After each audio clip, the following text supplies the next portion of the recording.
guys, it's Sav here. In today's video, I'm going to show you guys how to make homemade potato dinner rolls. These are amazing. This recipe is going to knock your socks off. I kid you not. It is amazing. My kids, my husband, everyone loves it. It's so soft, it's so fluffy, and when you put it in your mouth, it just like melts in your mouth. And then you have all of these ingredients in your pantry, or it's easily accessible and you can just head on over to the store and pick them up almost anywhere. So keep watching and I'll show you guys what you'll need.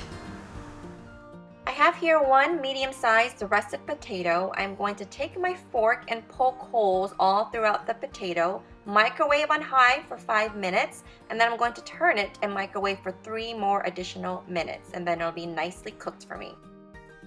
I let the potato rest for about 20 minutes before handling, and all you have to do is just scoop out all that cooked potato, mash it all up with the fork, and set it aside. You'll need about 8 ounces total of this.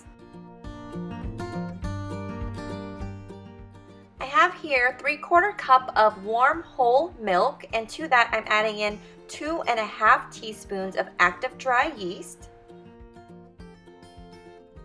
I'm going to mix this all a bit, and then I'm going to add in 1/4 cup of white sugar. Stir once more and set this mixture aside until nice and foamy. Into my stand mixer, I'm going to add in 4.25 cups of all-purpose flour, 8 ounces of my mashed potatoes, 2 teaspoons of salt, 6 tablespoons of softened unsalted butter, 2 large eggs lightly beaten. Finally, I can add in my milk, sugar, and yeast mixture. As you can see, it's gotten nice and foamy. That tells me that the yeast is good and it is activated. So just pour all of that in. I'm going to fit the dough hook attachment to my mixer. I'm going to turn the mixer on and let all of this go until the dough starts to form a ball. While your dough is mixing, you want to lightly oil a large mixing bowl. You can see the dough starting to come together. It's pulling away from the sides of the mixing bowl. At this point, you can dump all this out onto a clean surface or counter. There's no need to add any additional flour, okay? You just want to knead your dough until it forms a nice smooth ball.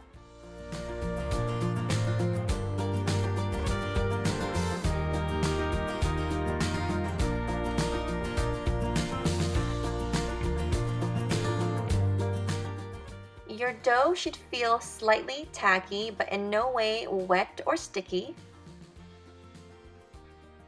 Place your dough into your well-oiled mixing bowl, then toss the coat, and this is just so that the surface of your dough doesn't create a crust.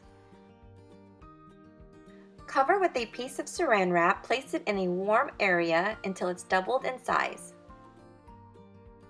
In my kitchen today, it took my dough about an hour to double in size, so that's ready. Next to it, I have my 13 by 9 inch baking pan. I fit it with some foil in it, and I sprayed it generously with some cooking spray.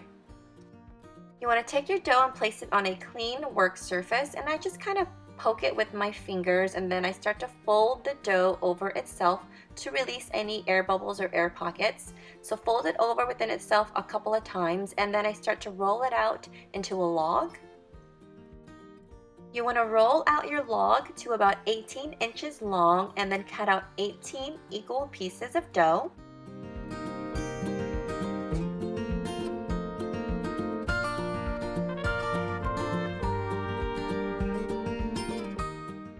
You want to keep your dough covered and work it one at a time. I start off by taking a piece of dough and I kind of smooth it out with my fingers and my thumbs, and then I kind of bring it underneath, and then I tuck it in to create a nice smooth little ball, and then just flip it over and pinch the seam just like that.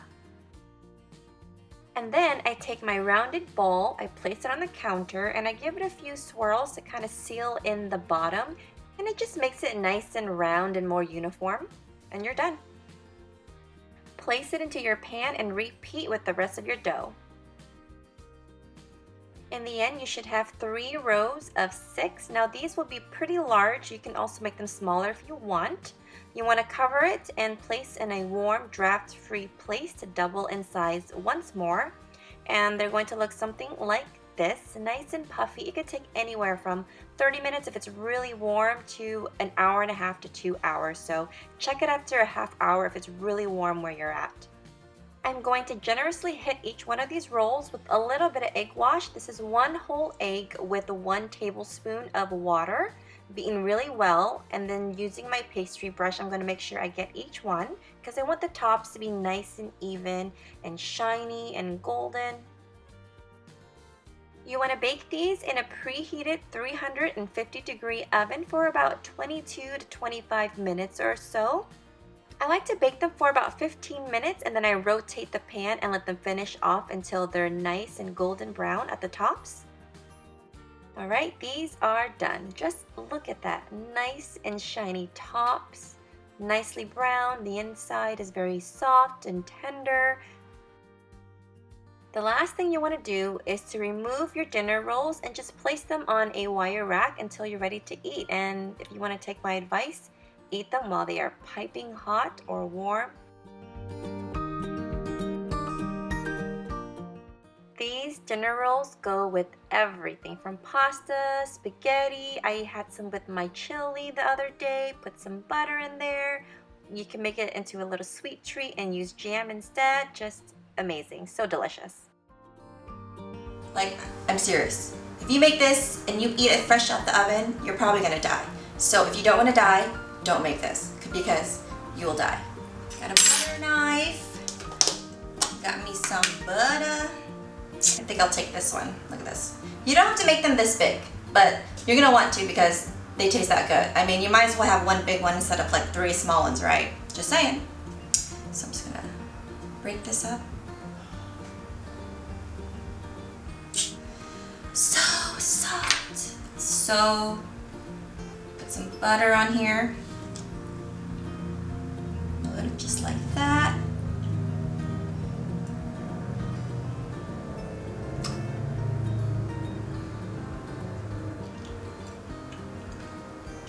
Oh my gosh.